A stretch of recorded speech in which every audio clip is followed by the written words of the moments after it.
So I was diagnosed with this disease and I wasn't given any hope, any information, basically nothing.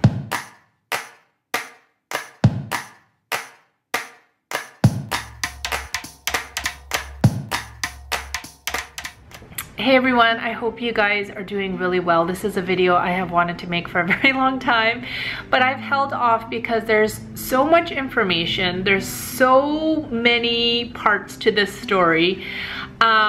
But I wanted to make a video, number one, in case someone else gets diagnosed with this, I wanted there to be a video, a resource out there for them to understand that they are not alone and that there is information out there. And two, if I take you along with me on the rest of this journey, I wanted you guys to know what's up. So basically it all started on Father's Day of this year, which I think was like June 15th. I was on my way home with my kids from church and it was Father's Day, and I got rear-ended by a lifted truck and it hit the back of our minivan, and I instantly felt like a jolt kind of go up my back, but I didn't really think much of it. Our van was quite damaged, but it was Father's Day and it was also my husband's birthday. So we had already planned to go to the beach and I didn't want to ruin it because of this accident. So we ended up still going to the beach. That evening, I started feeling this like hot stabbing pain in my neck, and my back hurt so much that I could hardly walk. And that night I could not sleep at all because of the excruciating pain in my neck. And if you guys follow me on Instagram and you watch my stories, during that time, the next morning, I woke up and I had made oatmeal because I was feeling so gross from the accident that I had made this pot of hot oatmeal, and no joke, you guys, my legs gave out on me. And the oatmeal went flying, landed on my face. Do you guys remember this? And my whole face was burnt. Went to urgent care that day. They told me that I had whiplash and that I had some other things from the accident, and they wanted me to get an x-ray. So I got an x-ray. When they got the x-ray back, all she said was, you need to go back to your primary and get an MRI because there's some other issues that you have. Went back home, went to my primary, and they ordered an x-ray and an MRI and then told me they would call me with the results. So the first call, I got 3 calls. The first call, they said, you know what, you have quite a few problems going on here. So basically with my neck, my collarbone and everything was killing my arm. And this is like where your seatbelt is. Basically they said, you have like some bulging discs and herniated discs in your neck. The core of your spine has kind of splintered and is hitting the center. You also have some bone spurs, but it looks like one of those bulges or whatever is hitting a nerve that's hitting like your shoulder area. And then they said you also have degenerative disc disease, black disc disease in your lower back, and your spine, which should be curved like a S, is curved like a C. And you can't really fix that. And then because of how my body like got thrown in the accident, your spine should be facing forward. Mine's like this. It's like facing the wrong direction. And then my pelvic bone got twisted and shifted. So my pelvic bone was out of place. So they told me that I needed to go to physical therapy, and they started to try to manually move my spine back to this. The most excruciating, painful thing ever. Then I was sitting with my feet like this at physical therapy, and they showed me that my legs were like this because my pelvic bone was out of place. So they reset my pelvic bone. Meanwhile, for the first 2 months, I could not sleep because I couldn't sleep on my side because of I had so much pain in my neck, and my back pain was just excruciating. Now I got another call from the doctor saying, look, we found something else, and we don't really understand it, but you have multiple Tarlov cysts on your spine. And my doctor was basically like, I don't really understand it, but I'm calling to let you know. So I was kind of like, okay, didn't really think much of it. Meanwhile, I started getting other symptoms that were really weird. I mean, I had like obviously like back pain, but then I started getting like radiating back pain, like from my waist down. I started feeling really sharp, like hot lava pain in my tailbone. My legs started going numb and my arms started going numb. My butt started going numb. I started getting migraines, and I hadn't had a migraine in like 4 years. I was constantly feeling nauseous and throwing up. And I just had this like overwhelming, like sick feeling, like when you have the flu, just always feeling sick, feeling dizzy, feeling horrible. Like my entire body felt sore and achy and burning, like where my joints are started burning like all the time. And then during my menstrual cycle, oh my goodness, the overall pain in my body went from like a 10 to 100, and my cramps were no longer cramps. They were worse than contractions, and I can say that after having 4 kids. And I was not able to have bowel movements without throwing up because the pain was so bad. And then I got to the point where every day around between 2 p.m. and 4 p.m. I would be in so much pain that I'd be throwing up all the time. The hard thing is, this whole time while I was going to doctors and things like that, they just kept giving me pain medicine, nerve medicine, muscle relaxants, patches and all this stuff, and nothing was helping. My doctor made an appointment for me to see a neurospinal surgeon for all of the issues going on. And meanwhile, one of my best friends said, hey, I know that this is a rare disease. I know there's not a lot of information out there, but have you looked for a support group on Facebook? Because my friend has a rare disease and she found an amazing support group on Facebook. So I looked it up on Facebook and I found 2 support groups. One of them has changed my life. There are some amazing people in this group. Number one, there are a lot of believers in this group that just their faith has encouraged me. But like many other rare diseases, you end up being your #1 biggest advocate and like your own doctor, because you have to do all the research. You have to figure out what's going on, where you need to go, what you need to do. So I got so much information from this support group on Facebook, so many resources, and meanwhile I was waiting for that appointment with the neurospinal surgeon. Got to that appointment, and basically what he said to me was, you have so much going on, I won't touch it. He's like, if I do surgery on you, it'll kill you. So then I was like, okay, so what do I do? Like, what's the solution? And he was basically like, you gotta learn to live with this pain. And I was kind of like, that's not a solution. So I left that spinal surgeon's office, and meanwhile, I was doing all this research and learning so much from the support group, learning what symptoms were caused by this disease, and also learning that there's a lot of connective tissue disorders that are connected to this disease as well. And one good resource was the Tarlov Cyst Foundation. And I found through that website that there was only like 2 or 3 like active surgeons that specialize in this disease. So I started doing research on them and asked my doctor if he could refer me to them.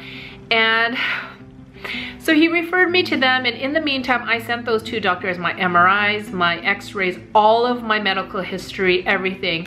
One of them denied me because I have a insurance claim because I got in the accident.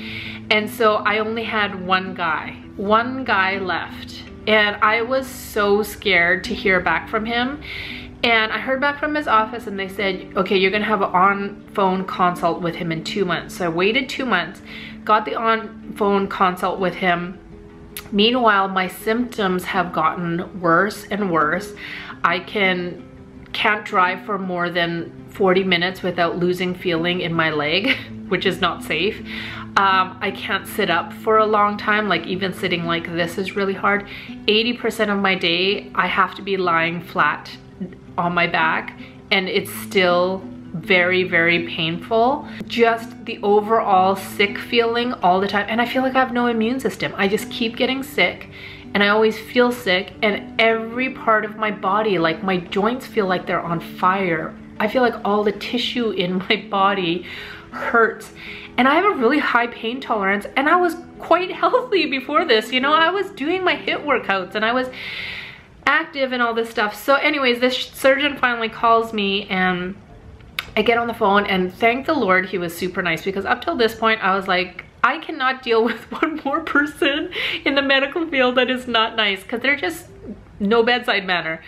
So he calls and he's like, tell me your symptoms. And I talked to him and he said, I don't know how you're functional. He's like, you must be in so much pain. And he's like, the pain meds don't really help, do they? And I said, no. And I keep telling my doctor, I don't want opioids. I don't want strong medicine that's gonna make me not able to drive, not able to function. I have 4 kids I need to take care of. And he was like, you know, they'll take the edge off, but they're not gonna get rid of your pain. And he's like, I'm looking at your scans here and I can tell that it's really bad. And he said, a lot of people have these cysts. Many people live their whole life without having one symptom and they're fine. A lot of people will have flare-ups, like here and there, they'll have flare-ups. And basically lucky people like me had the cyst, no symptoms whatsoever, and then a trauma happens to your body, either an accident or you fall down the stairs or something like that happens, and it like wakes them up.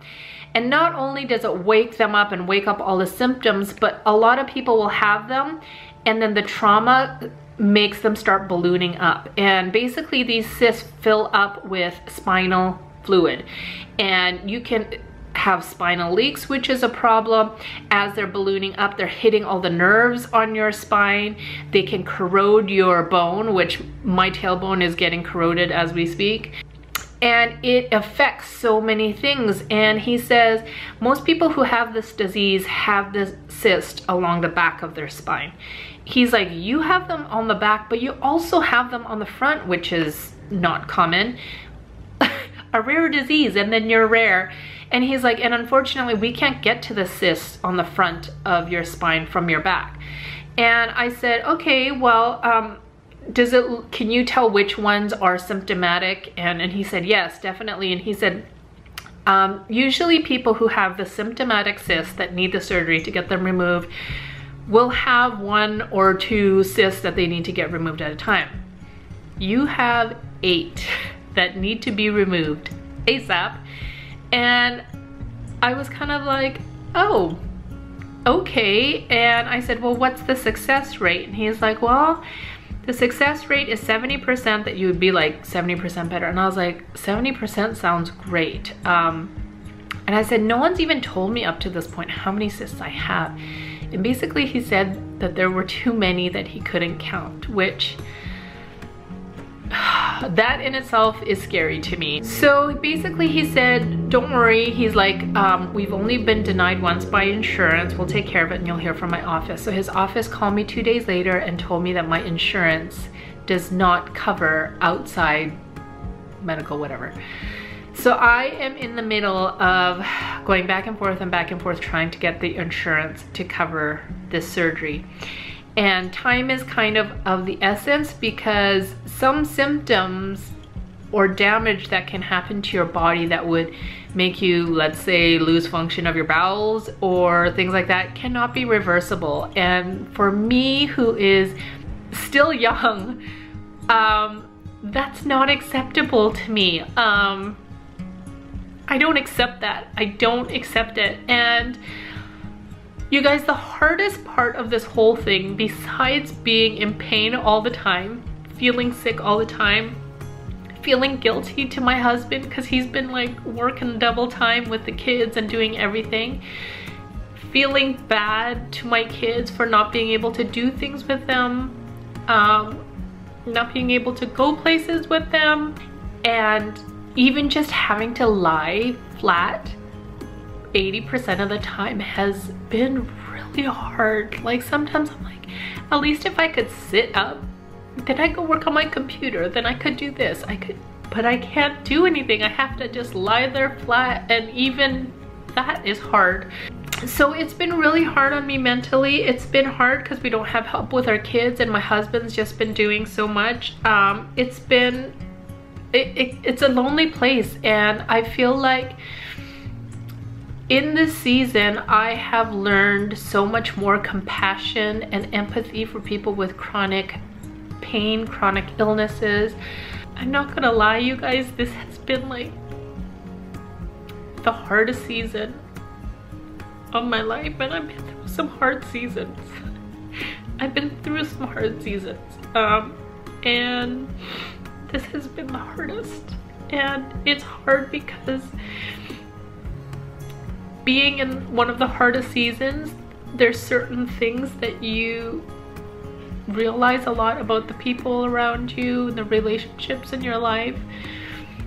There's a deep appreciation for relationships too on the other side of it too. It's just been really hard. It's been really, really hard. And the other day when I was praying, I felt like God said, Jeannie, if I don't heal you, and if you can't get surgery, if you were to wake up tomorrow and couldn't walk, would you still say that I'm a good God? And my answer is absolutely yes. Like, my circumstance doesn't change God's goodness, or my love for him, or his love for me. I was talking to one of my good friends yesterday, and she's just such a truth speaker in my life, and I just said, I have this MRI that shows my jacked up spine, all of these cysts covering my spine that surgeons won't touch. What an amazing testimony and miracle if God could just heal it. If God could just heal everything, and I could show my kids, look at what God can do. What a testimony they would have for their life, to have been able to see it and witness it. And selfishly, that's something that I would love for my kids. That's something that no one could ever take away, that they would see it and believe it. And my sweet friend said to me, Jeannie, even if God doesn't heal you, you are the testimony right now. You are showing your kids in your daily life how to walk through this season with grace, with hope, with faith, and with love, and with patience. And I needed to hear that from her, you know? Like, I needed to hear that this is my testimony. And I needed to hear that this is my testimony right now. And that's a big part of why I wanted to share this with you guys, because it's easy to show you guys the 1 hour where I get ready and I'm feeling okay, and you guys don't see that as soon as I turn the camera off, I have to go lie down again. Or you see a picture that's posted on Instagram, people don't show all the other stuff. And I wanted to share this because even though this has been the darkest season in my life, I have never felt closer to God, and I've never felt more loved by him than I have in this season. And I know it sounds silly, but it's true. Like, I have pleaded and cried out to him and begged him that this wouldn't be my life, that this wouldn't be my story, and this wouldn't have to be how I need to live the rest of my life. And I've asked him to give me my life back. Because you guys, the days, I've had maybe 3 or 4 days where my entire body hurt so bad that I really thought I was dying. And I'm not saying that to be dramatic. I went to bed, I wasn't scared and there was no fear, but I really felt like I might not wake up tomorrow because the pain is like, it's so horrible. Here's the thing, I know that God has called me to do more in my life than I've done, and I just really need my body and my legs to be able to take me there. And there are like silly things that make me feel down and frustrated. Like, I had to, this is so funny because you know how most people like Or like, I can't look at Instagram pictures or watch the Victoria's Secret fashion show because it makes me feel bad. I can't watch clean with me videos because I noticed that one day I watched like 3 clean with me videos, and I was watching these moms like bend over and pick things up off the floor and sweep under the couch and lean over the counter and wipe it, and it just like dawned on me that I haven't been able to do any of those things, you know, just simple things like putting your pants on. Like some days I can't do it. Oh, this is why I couldn't make this video. But you guys, I just wanted to share with you because I wanted to make a before video so that when I make the video that shares my journey and shares how God's healed me and share the good things that he's done in my life, you guys will know where I'm coming from it. And I want you guys to be able to see, remember when you made that video and you didn't have hope, and for myself to be able to see, look at what God has done in my life. Oh gosh, you guys, I will not apologize for being emotional because that's who I am. I'm an emotional person and that's okay. That's how God made me. But anyways, I'm sorry if that was so long. I really wanted this to be an informational video and a catch-up video, and for anyone out there who gets diagnosed with this disease and feels alone and feels lost and feels like nobody understands, there are people out there that do.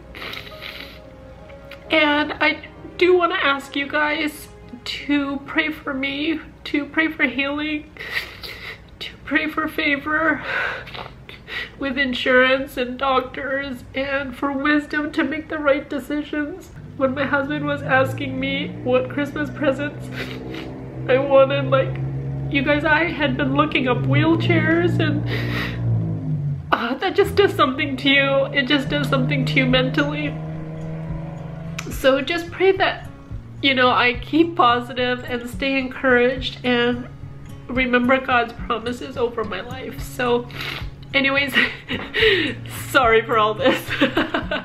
Thank you guys for sticking with me if you made it to the end of this video. I love and appreciate all of your well wishes. I love and appreciate all of the messages you've sent of people with chronic illnesses, chronic pain. So many of you guys who have been through cancer, heart failures, and heart diseases, and thank you guys for always sharing with me the miracles in your life, because it gives me so much hope. So thank you guys again, and I will see you in the next video, and I promise I won't be crying. Bye.